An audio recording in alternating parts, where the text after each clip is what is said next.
Hello, I was muted. Hello, everyone. Thanks for joining us today. We are excited about this new grant search database that we've just implemented at USD. The link to the database is it's called Pivot RP, and it's currently in the chat. So if you want to follow along, and we can show you how to access it as we go along in this session. We're currently working to make the link available on our website and in Kayut One Stop, but for now, we did provide you the link. We're happy to have Nick, our customer success manager at Pivot. He's going to lead us through this session. Basically, he's going to show you how to claim your profile.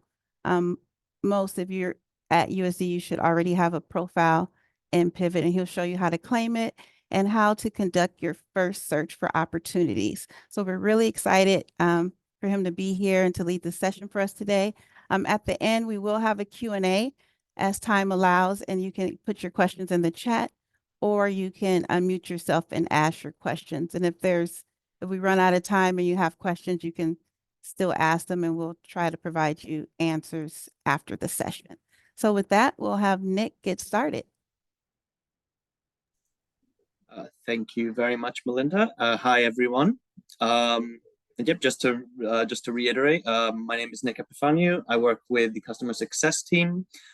I have worked with Clarivate and Pivot RP since 2017. I initially joined as a curator of the funding database before moving on to a more client training facing role. I spent a couple of years out working with some of our other products, but I'm quite excited to be back working with the clients of our funding solutions. So today's session will be a general overview of the functionality available to you as end users of the system. So I have prepared a general overview of the agenda, just to give you a sense of the structure of the presentation. As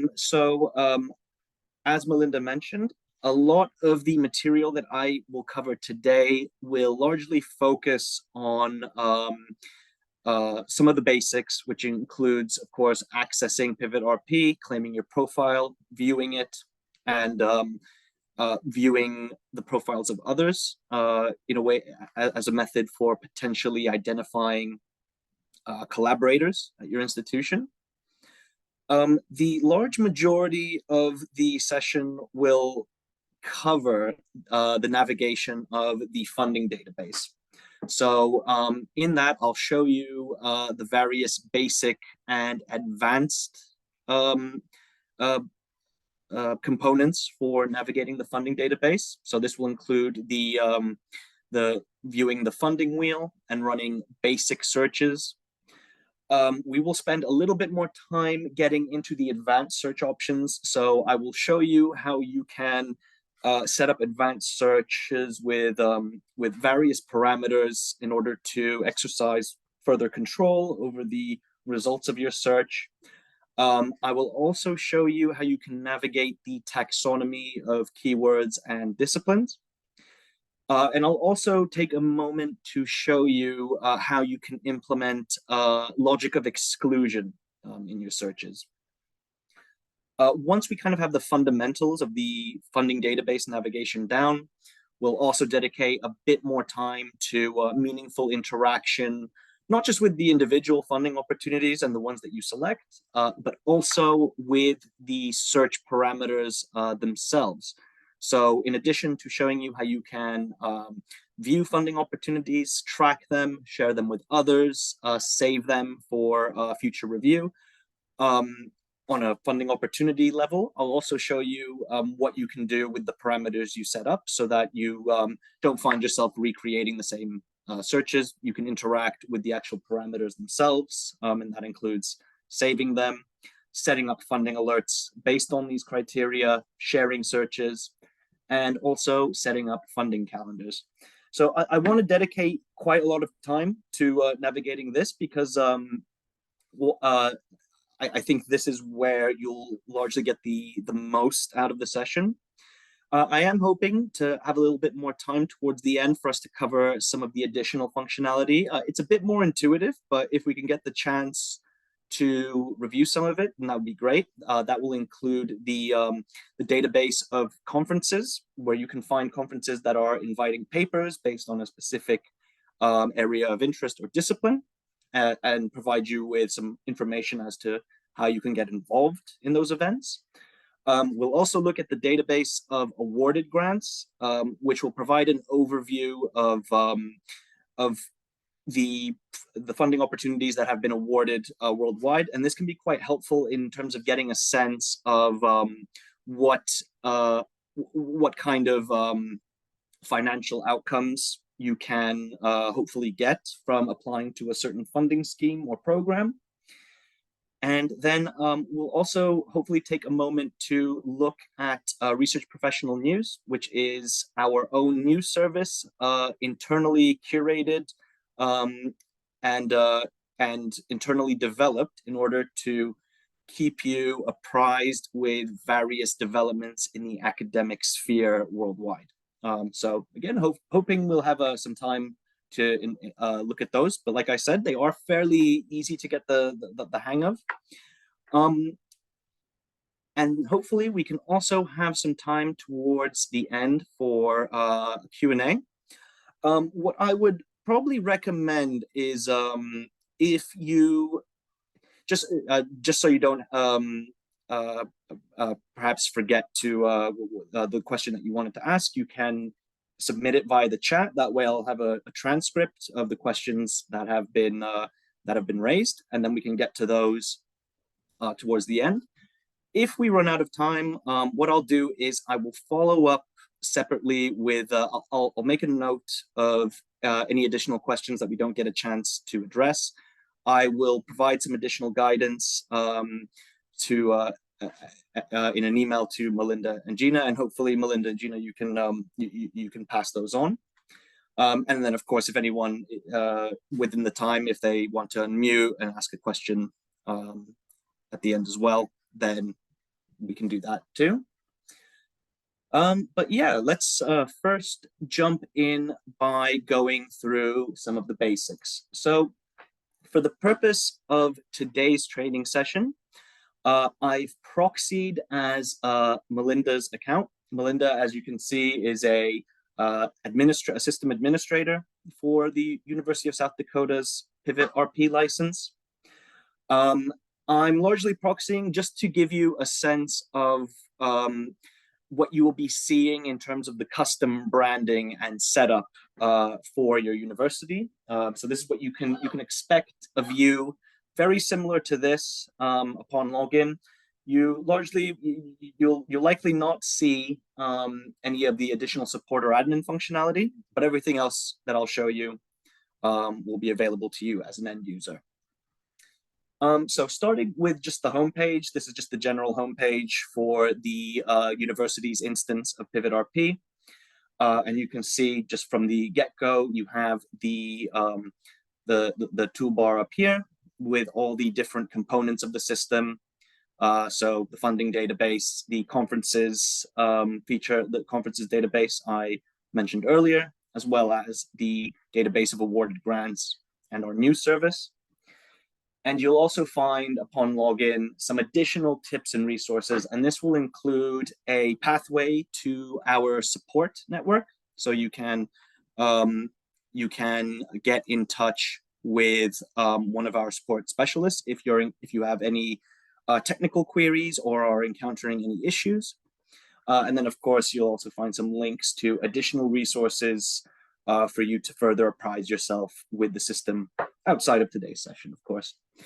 But firstly, just to start with the basics, how did we get here?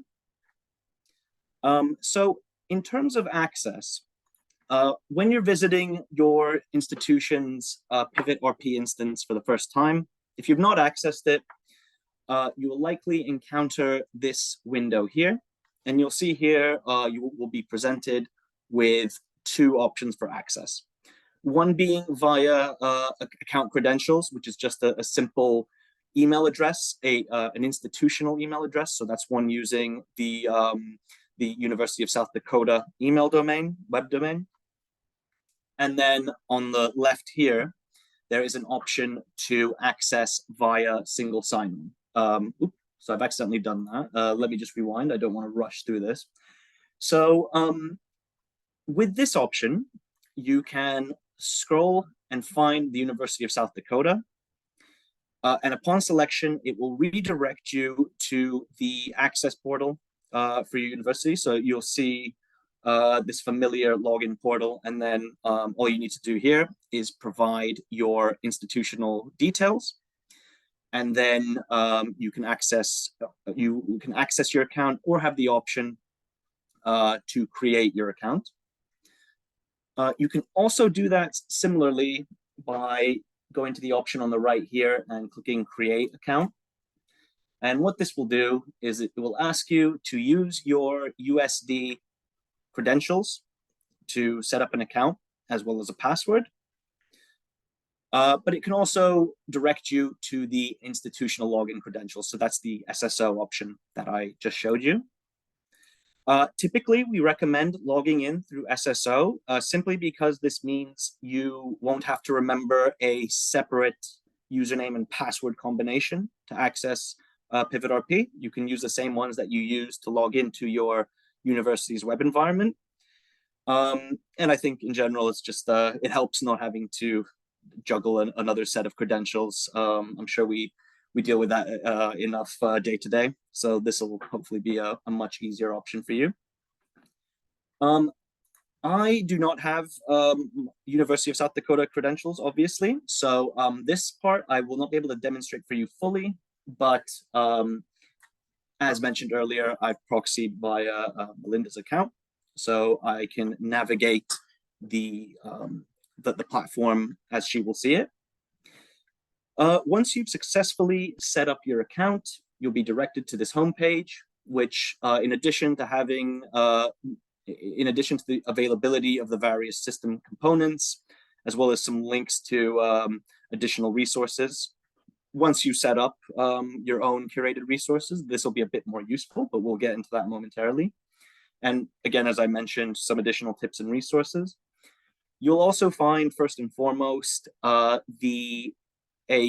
direct route into the funding database search.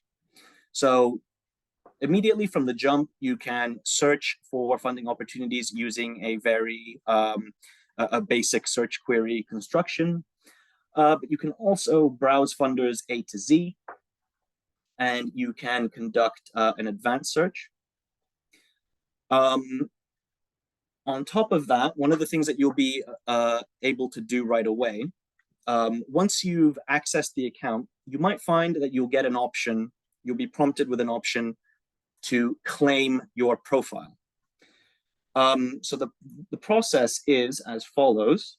If you go to the arrow here, you click Claim Profile, the system will automatically suggest 2 results that it believes to be associated with your academic profile. So in the case of Melinda, Melinda would be able to review the 2 profiles we have available for her, select which one indeed belongs to her, and then that way she's set up her account and she's claimed the profile, thus completing the basic authentication. I am not going to select these for Melinda, as I don't want to run the risk of making a mess for her in any way, but I can show you what this looks like by going to Profiles.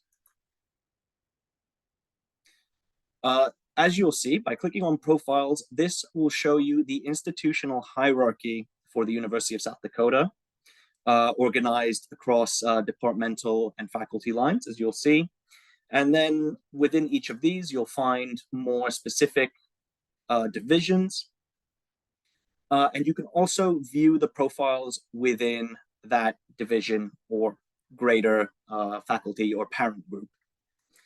So if I go to View Profiles, and I select an example, so here we can see the profiles that are currently associated with this school.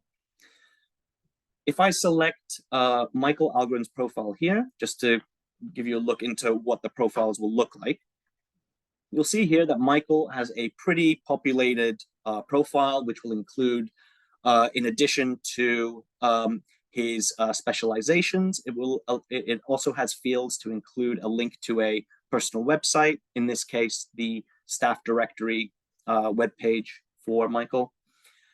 You'll also see a field where which will represent the various academic interests, the necessary affiliations, past affiliations, as well as degrees. So if you are able to go in and claim a profile, you'll see an option like this. It might be that you're starting from scratch. You might find that you already have a fairly fleshed out profile. In any case, you can go in and edit the profile to be a bit more of a closer reflection of yourself on the system. And I won't make any changes to what we've set up for Michael, but if I go to edit profile, just to kind of show you what this looks like, you'll see here that Michael will have the ability to add the necessary links and fill out his profile in further detail. So that will include the general overview information about publications, grants, patents, etc.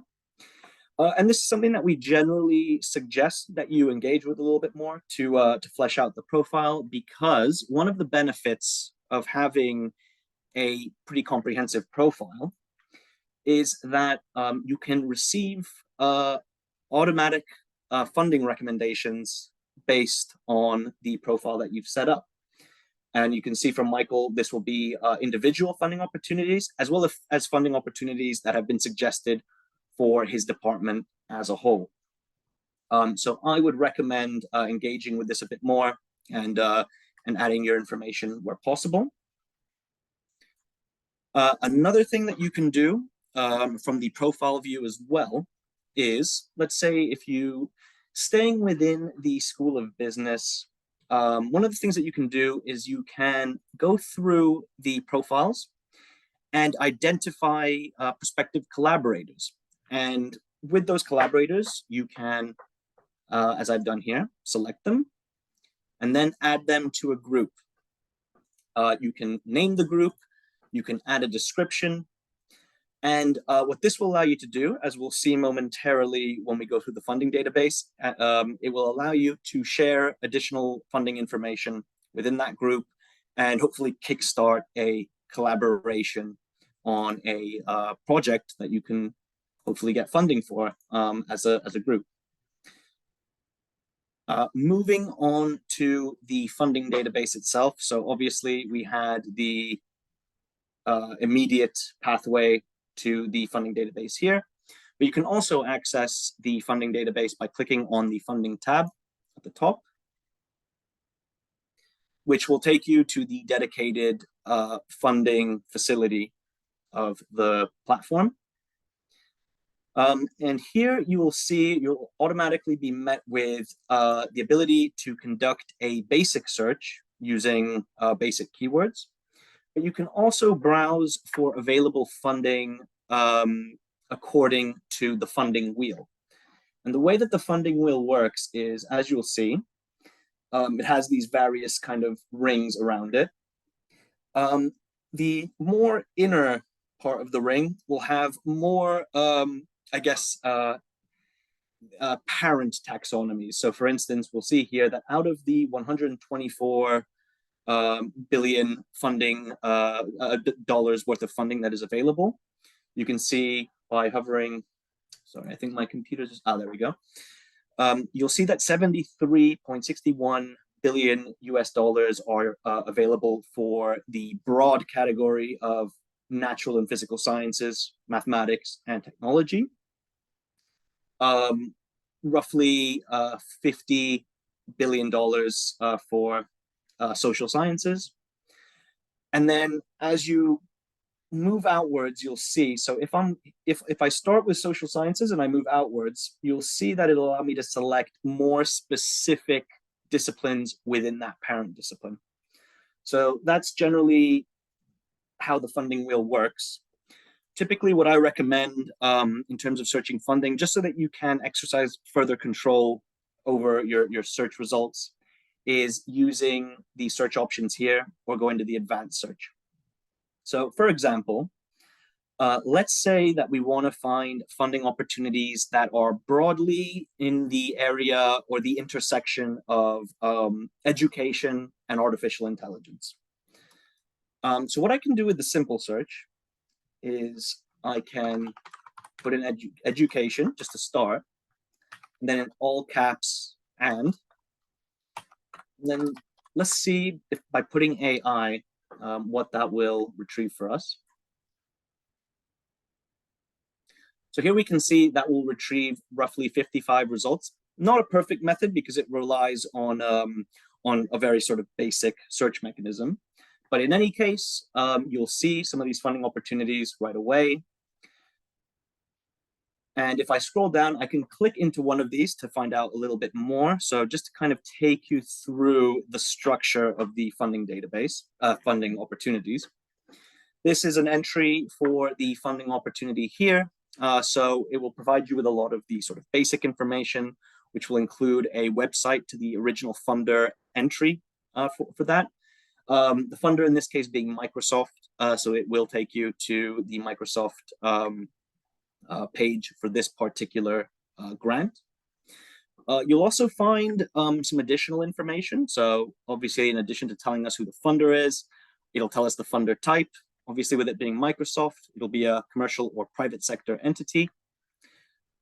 We can also find some additional information, such as the amount. Sometimes the amounts are provided in a range. So you might find that some funding opportunities have a very direct amount of funding. Some of them, it can range from, in this case, for instance, the $20,000 US high to the lower $10,000 US value. You can also find the career stage, which is intended to tell you the target audience of applicant. So in this case, early career and emerging in field, as well as mid-career to established in field. So fairly open remit.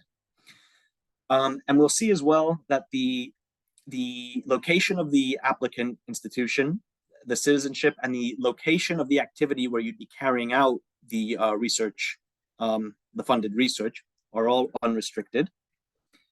And you can also find just some additional information about the funding opportunity itself, as well as the eligibility.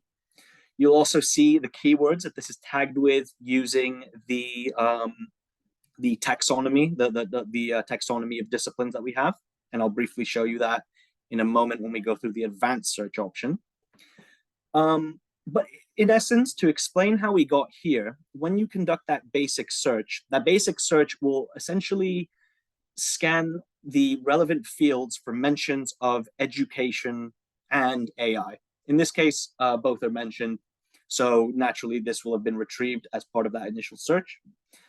As mentioned, I would generally recommend using the advanced search because it'll allow you just to control the parameters of the search a bit closer. But we will get into that momentarily. Just before, I just wanted to show you as well some of the options on the right side here. So you can track this opportunity. You can also share it with other users, and you can save it as well. I'm going to wait to show you some of these features until we do the advanced search, because I'll be interacting with the funding opportunities in that view as well. But I just wanted to show you that those interactions are available at the funding opportunity level, as well as at the search level. And then some additional information, potential collaborators, as well as the funder contact. So this is the contact at the funding organization. And you can forward any further queries pertaining to the application process, or just getting further details about the opportunity itself. Moving on to the advanced search. So if I go back to funding and I click on advanced search here. So the advanced search, as I mentioned, will provide you with some additional parameters that you can attach to your search thus allowing you to tailor your search a little bit more specifically to your needs rather than just assigning a keyword or just a very basic term. And this can be very helpful in terms of filtering out any opportunities that might not be relevant or just might not be exactly what you're looking for at this present time. So some of the parameters include funder, so you can search according to specific funder. So for instance, browse or autocomplete. Let's see. So if I write Smithsonian, for example, you can see that it will show you how the various organizations of the Smithsonian Institution are organized in the database. So you can search according to a specific funder. You can, of course, also search according to a specific amount, and you can play around with some of the parameters there. So more than, less than, and between, which will prompt 2 ranges that you can input. You can also include unspecified funding.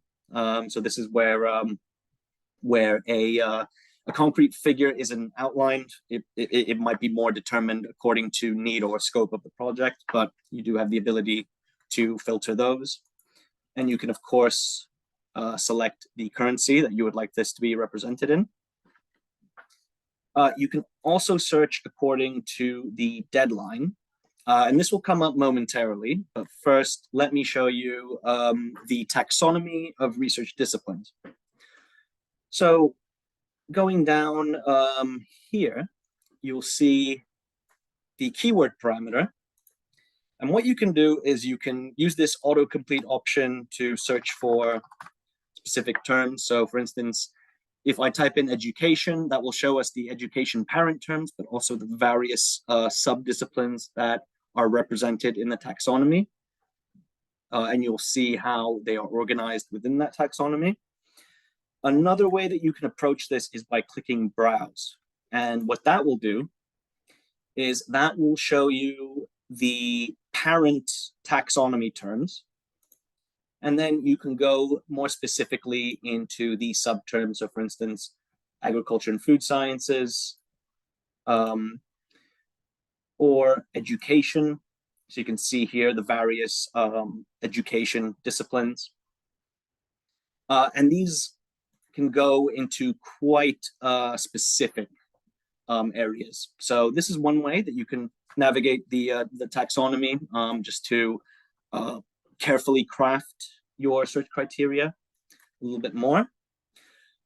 In the case of in the interest of continuing with AI and education, one thing that I could maybe suggest is if we put in education, perhaps we can broadly say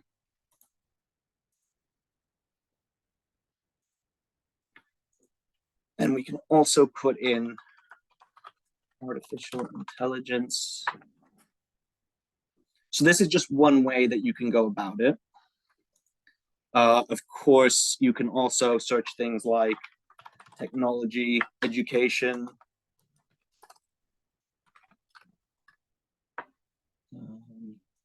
Here, I think I'm not sure. I don't know how helpful all of these items together will be, but we can have a look. So if I conduct a keyword search based on that. Okay, so that might be a little bit too broad. So perhaps what we can do is, we go back, we can do, let's see.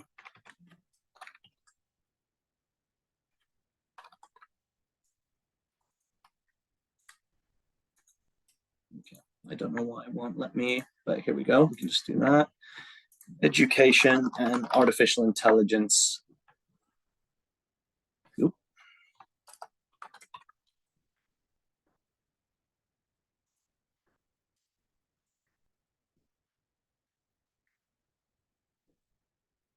Okay, I think that's, oh, whoops, that's my mistake. Sorry, I accidentally cut ahead.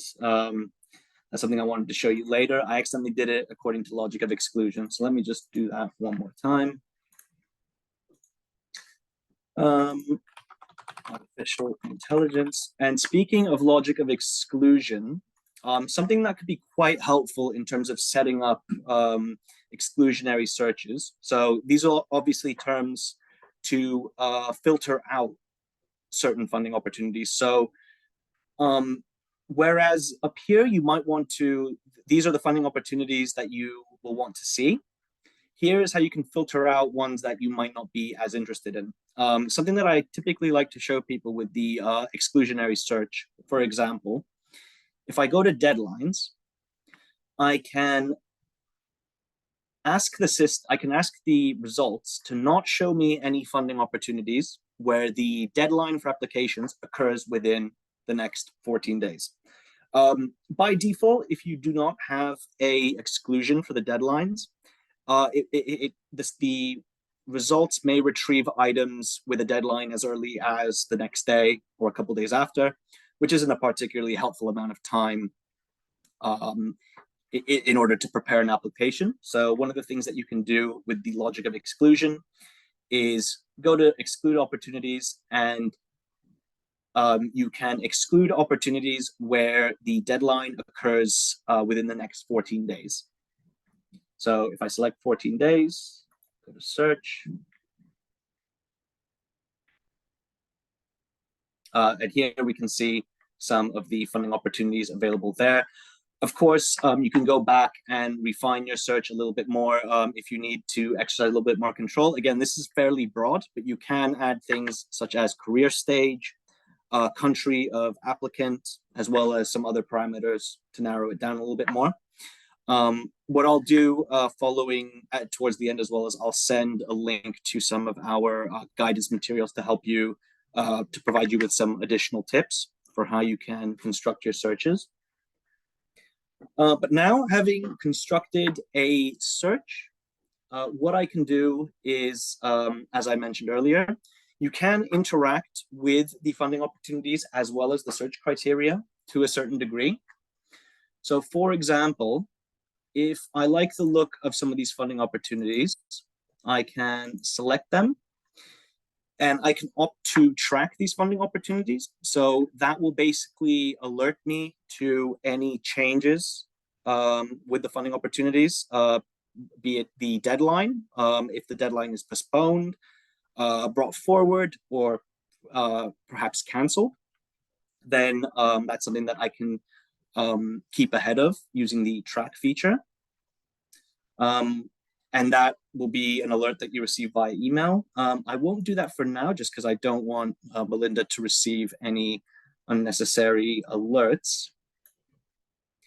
Another thing I can do with these funding opportunities is share them with other users. And I can do that by typing in a recipient here, as well as a message. You might recall earlier, I mentioned that you can set up groups of prospective collaborators, and you can also select that from here. So I do not have a group set up, but if you do set up a group with collaborators, you'll see for your personal groups that you'll have the ability to tick a box, and then that will allow you to share the funding opportunities with that collaborator group that you set up. You can also export the funding opportunities in a variety of formats, HTML, Excel, Word documents, etc. You can also dismiss those funding opportunities. So you can, if they're not particularly helpful to you, then you can remove them from the search by clicking dismiss. And another thing that you can do with the results is view them in a calendar view. And I can do that by either choosing the selected opportunities that I have here, or by viewing a funding calendar for the entire list. I think that might have been a mistake, because there are a lot. I should have done view selected opportunities, because that would have just been 3. I think the system's going to take a little bit of time to put together a calendar of 6,000 opportunities. So I'll just rewind. But what I'll do is, just for the sake of saving time,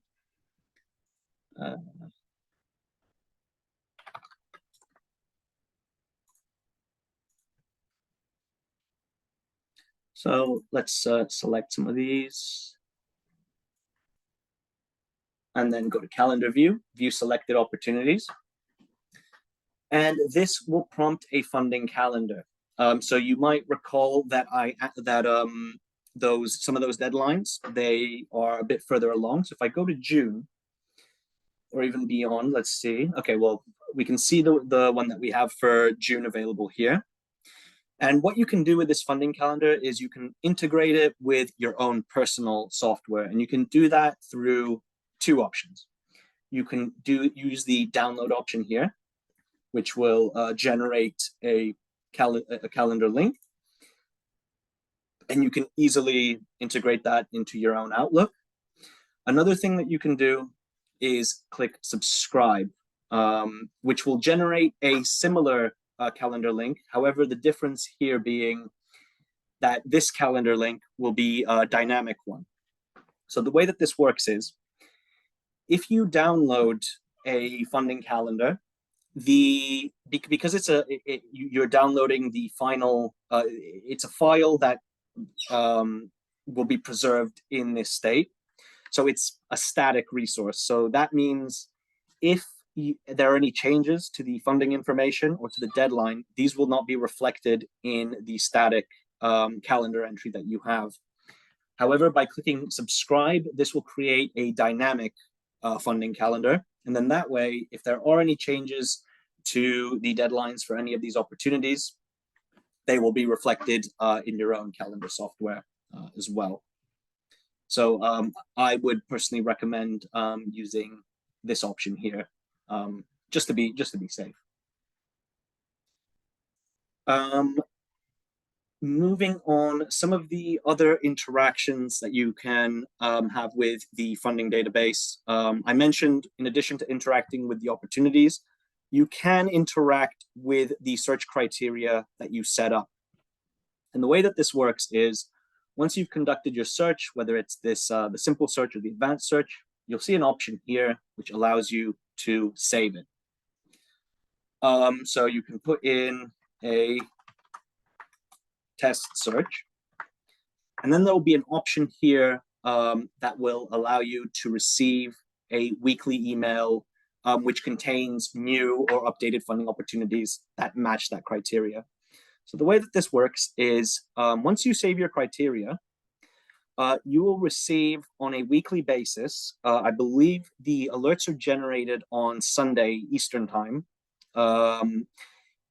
which means that by the time you log in on Monday or you open your email inbox, if you have an alert set up, you will have a crop of the newest funding opportunities that have been released that match the criteria that you set up. So this can allow you to keep up to date on a weekly basis with all the new funding opportunities based on that criteria that you set. You can edit these searches as well, these saved searches. So let's say I have a search criteria that I've saved here. I can find all my saved resources by hovering above the little house icon here. And here you will see that this will allow me to view a breakdown of my tracked opportunities, my saved searches, ones I've shared, etc. So if I go to saved searches,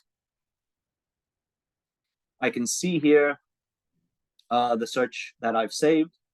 Currently, it is not an alerting search, but here we can see that the results update on the Sunday of each week. So it'll be ready for you when you access the system or view your emails on Monday. I set this up quite recently, so as we can see, there are no new results as of May 29th. I've seen all the results from this period. But if any new funding opportunities are added or updated that fall within the criteria that I've set up, then this will update to May 27th, or sorry, May 26th, and it will tell me the exact number of opportunities, if any. You might find that if your search parameters are quite specific, you might find that you might have to wait a little bit longer before you start seeing funding opportunities in that area. If it's a bit more broad, then you'll find that you might be seeing new opportunities quite regularly. With this test search, you can also see it's currently not an alerting search. And the way I know this is because if I go to the column here, email alerts, you'll see it's blank. If I go to options and I turn on the email alert, then you'll see a postage icon will appear here, and that will denote to me that the search is currently an alerting one. And then, of course, if I find that my search needs a little bit more tweaking, then I can go in, visit it, refine search, and modify some of the search parameters that I've set up for that specific one. Or I can turn it off or delete the search altogether. So just so I'm not bombarding Melinda with any funding opportunities based on this search I've set up, I'll just turn that off. Now, just making sure that okay, I think we might actually be ahead of schedule, so that's good, because I did want to allow some time for reviewing some of the additional functionality and then giving you some time as well to pass on any additional queries that you might have, and hopefully we can answer all those momentarily. So I've taken you through the basics of the funding database, the profiles. Some of the features that I alluded to earlier also include the database of conferences. So by clicking on conferences, what I'm seeing here is this will show me conferences that are inviting papers for a specific event. And you will see that these are organized along thematic lines. So if I want to, let's see, so I don't immediately off the bat see one for, oh, okay, artificial intelligence. Oh, quite a few. I guess it is a fairly disruptive area, so that would make sense. But if I click on artificial intelligence, I can see here a list of all the conferences that are inviting papers, as well as the event dates, the specific organizers. I can also click into the event itself to find out more information. So this, in a similar manner to the funding opportunities, this will give you the basic breakdown of the key information, as well as some of the specifications for the submission of the paper or manuscript. And then, of course, we'll also link you to the organizer's webpage. As of yet, we don't collaborate with the organizers to facilitate that submission. So for the time being, you will have to go via the website, but hopefully that's something that we'll be able to do quite soon. But for now, you can go to the website for the event, and then here, and that will show you the breakdown of the session. And here you have the contact details for the organizer, so you can get in touch with them and provide a submission.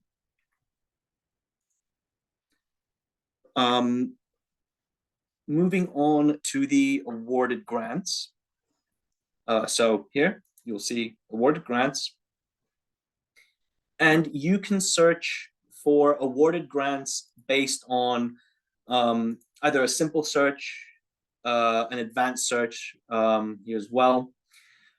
Typically, the easiest way to do this, and the use case that we find to be most common. So let's see, for instance, if I go to the advanced search, I can search for a specific funder. So I can find, for instance, the Bill and Melinda Gates Foundation. So I can get a sense of what opportunities that they've provided with an actual amount, who that principal investigator was, and what the topic for exploration was. I can also search for a host institution.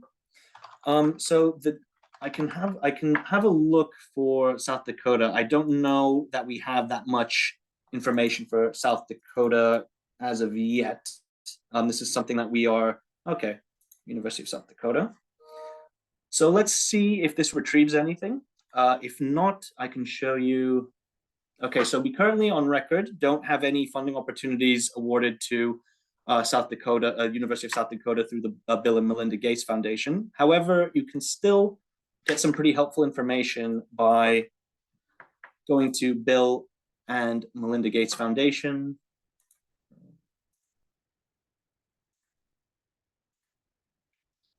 Sorry, everyone, my computer seems to have decided to be a little bit stubborn at the moment. Okay, hopefully, there we go.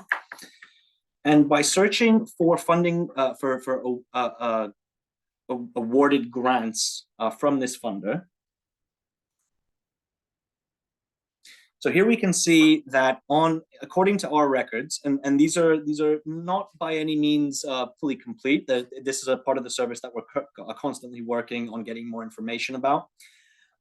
It's not typically designed to act as a comprehensive list of all the awarded grants worldwide, but it's more just to give you a sense of what an award from that particular funder or funding opportunity can realistically look like. So for example, we can see here that some of the people who have applied and have successfully been awarded funding from the Bill and Melinda Gates Foundation, some of the things that they've looked into.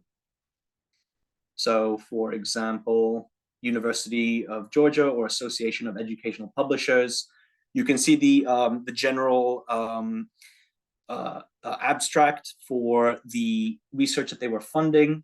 You can click into the funding opportunity more specifically as well, and that'll give you a little bit more information. So you can find the award ID, the date that the funding opportunity was granted, as well as the amount. So this can give you an idea of the kind of level of funding that you can hopefully achieve based on the type of area that you are hoping to explore. Again, you'll see that in this case, it was a very specific amount of roughly 8 million for Arizona State University. And again, rather than act as a comprehensive overview of all the awarded funding opportunities, this is more just to kind of give researchers a practical idea of the amount that has been awarded for a specific funding scheme. That is basically the funder search. You can also search according to, if I go back to the advanced search, you can also search according to other specifications. So award year, as well as award value as well. And you also have the basic view where if you go to awarded grants, you can also look at some of the highlighted funders as well. And that'll give you a sense of the amount of, not just the amount of projects that they funded, but what the level of funding has looked like as well. Finally, we have the news service. So if you just click on the news tab up here, that will take you to our research professional news service. So this is all content that's created in-house by our own team of journalists working worldwide.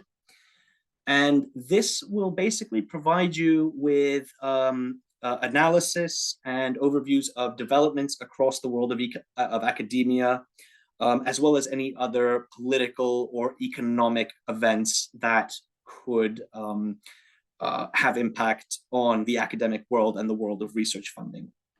So if this is something that you might be interested in keeping up to date with, then you can browse the news service here for some of the headlines.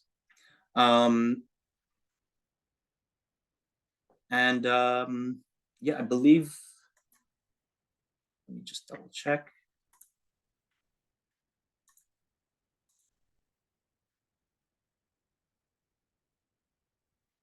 Yeah, so that's, you can see that by just again, just showing you view all content headlines. And then you can see that these stories and analyses are organized according to geographic or thematic areas of interest. So if that's something that might be of interest to you, then you can feel free to dive into that as well. But yeah, it's generally fairly intuitive. It's like any online news service that you might use. So nothing too complex here in terms of functionality, not like the funding database, which has a few more moving parts to it. But I believe that covers the main areas that I wanted to address. Obviously, I wanted to spend a little bit more time discussing access, profiles, and funding opportunities.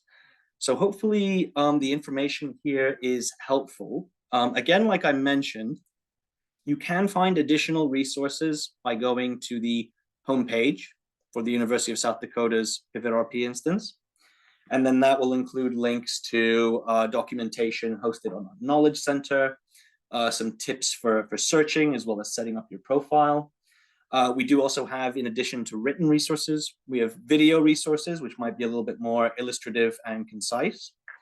And then, of course, if there's anything else we can help with, well, I can note it very shortly as part of a Q&A, or you can feel free to click contact us and get in touch with our support team through this option here.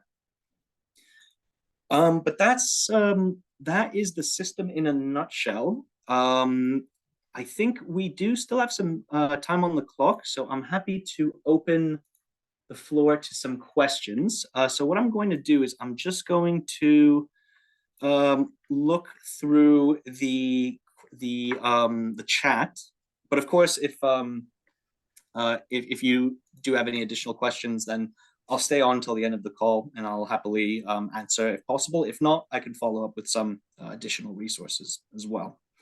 Yes, thank you so much, Nick. There is a question in the chat. It says, are groups publicly available? For example, can I see your groups and vice versa?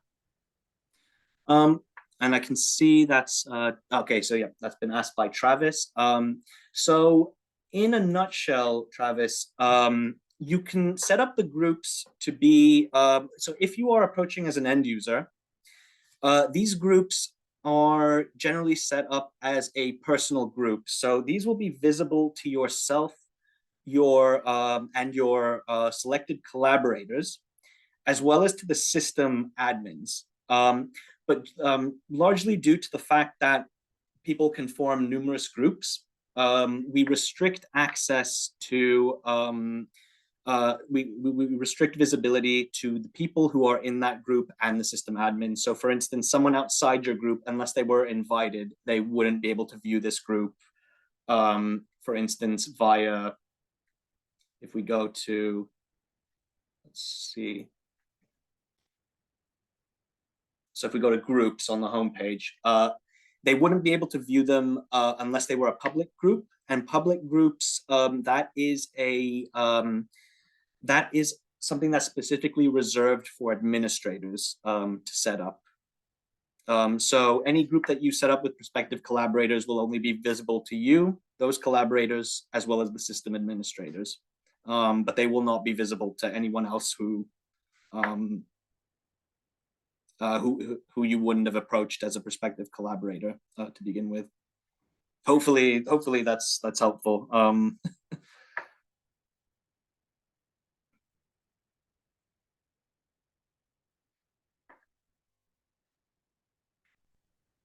Feel free to unmute and ask your question at this time.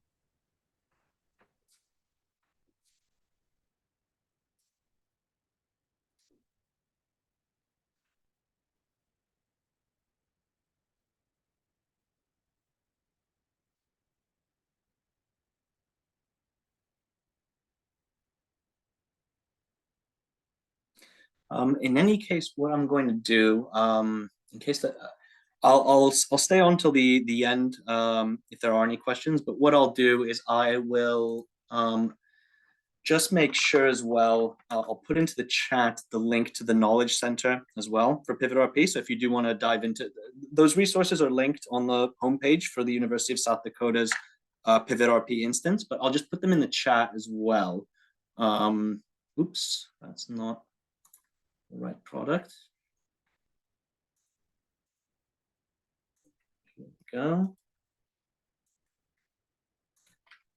So I'll just put that in the chat as well. And yeah, like I said, a lot of written documentation, FAQs, but also some more illustrative video training as well. So if you do want to prize yourself a bit further, I know it's with this platform, it can be a lot to cover in an hour. So what I would recommend is engaging with the system, playing around with it, going through the advanced search, seeing what works. And then you can also use this additional guidance if that could be of any assistance. Otherwise, I think Melinda or Gina, if you receive any additional queries, then I'd be happy to provide some further input.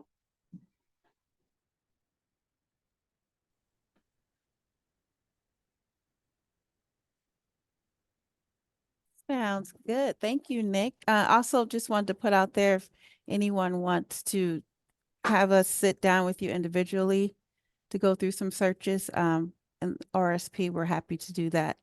We can set up a time if you have a specific thing you're looking for and you need assistance. We will be happy to do some one-on-one with you. So if there's no questions, if you think of anything later, send us an email. We'll put you in touch with Nick or we'll answer your questions. So thanks everyone for joining us. And thanks, Nick. We appreciate it. No, thank you very much for setting this up. I hope that was helpful. And yep, thank you for the opportunity. Thank you. Take care. Take care, everyone. Enjoy the rest of your day.